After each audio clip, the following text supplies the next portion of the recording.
Let's break it down. Volkswagen is doing something it has never done in its 88-year history, shutting down a car production site in Germany. The factory is in Dresden, a glass-walled, transparent factory that was supposed to showcase the future of German engineering. By the end of 2025, the last car will roll off that line and the site will be turned into an innovation campus instead. I'm Imran, a Middle East-based analyst who follows global economics, industry and politics. In about 3 minutes, let's walk through what this closure really tells us about Germany, China and the future of the auto industry.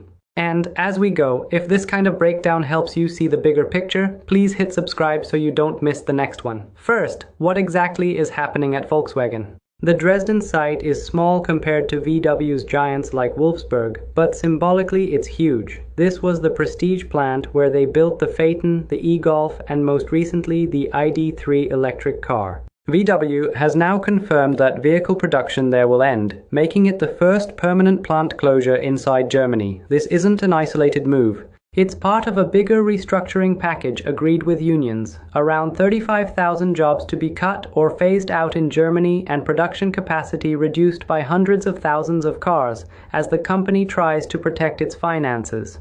At the same time, VW has already been pausing or slowing production at other EV plants like Zwickau and Emden because demand for electric models has come in weaker and less predictable than they planned.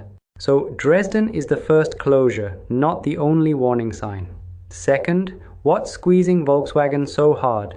Think of VW as being hit from 3 sides at once. Side 1 is energy and the German economy. For decades, German industry relied on relatively cheap pipeline gas from Russia. After the Ukraine war, pipeline flows dropped sharply and Europe scrambled for LNG instead. That pushed up prices and made energy-intensive manufacturing in Germany structurally more expensive. Even though prices have come down from the peak, a lot of damage is already baked in. German manufacturing output has fallen for multiple years, and analysts talk openly now about structural weakness in industry, not just a short-term shock. Side 2 is competition and tariffs. Chinese automakers, especially in electric vehicles, are eating into Europe's market with cheaper, often very competent cars.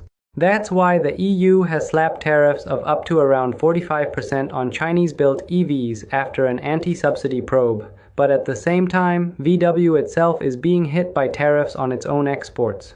Trump's new US tariffs on foreign cars and on EVs made in China are costing Volkswagen well over €1 billion, forcing them to hike prices and cutting into profits. So you have this weird situation. Europe tries to protect itself from China and the US hit back, and German car makers like VW end up squeezed in the middle. Side 3 is the messy EV transition. On paper, Volkswagen and the EU wanted a fast switch to electric, but reality is more complicated. EV sales are still growing, but slower than the political targets assumed. Consumers are nervous about price, charging, and resale value. In response, Brussels is now watering down the 2035 no combustion engines rule to allow some hybrids and combustion models to continue. For VW, that means they can't simply switch everything to EVs and close the door on petrol. They now have to invest in both new EV platforms and updated combustion engines and hybrids. At the same time, their cash flow is under pressure. The CFO has warned openly that the investment pot is smaller and projects will have to be cut. Third, how does politics in Berlin fit into this? Since May 2025, Germany has a new chancellor, Friedrich Merz, leading a conservative SPD coalition. His government has made 2 big priorities clear: ramp up defense and try to restart growth with big infrastructure pushes. There's a €1 trillion defense and security spending package and a renewed push to fast-track projects like rail and roads. But here's the tension: you can't be everywhere at once. Money and political focus that go to the military and big national projects are money and attention that are not going directly into stabilizing energy costs or giving targeted relief to struggling industrial regions. At the same time, higher defense spending doesn't automatically solve the competitiveness problem of a company like Volkswagen facing cheaper energy in China and more aggressive rivals in EVs. So, what does the Dresden closure really tell us? First, it shows that even the untouchables of German industry are no longer guaranteed to keep every domestic plant alive. If VW is willing to close a symbolically important facility at home, other companies will look at that and say, maybe we have to do the same.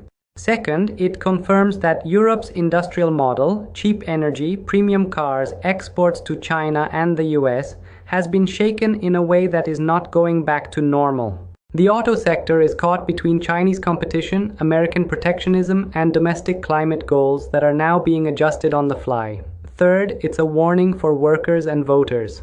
When energy policy, trade policy, and industrial strategy don't line up, the first place you see it is at the factory gate. Shorter shifts, temporary pauses, and eventually closures. Let's break it down one last time. Volkswagen's decision to end car production in Dresden is not just a story about one plant. It's a snapshot of a much bigger shift. A Germany that is paying more for energy, losing some of its edge in cars, and trying to rewrite its industrial strategy while global competition gets tougher. If you want to keep following how these pieces fit together, German industry, Chinese competition, US tariffs, and Europe's political choices, this is exactly what we do on this channel. I'm Imran, a Middle East-based analyst, and this is Imran Breaks It Down. If you found this helpful, please hit subscribe, like the video, and share it with a friend who cares about where Europe's economy is heading. Your support really helps the channel grow, and we'll keep breaking it down together in the next one.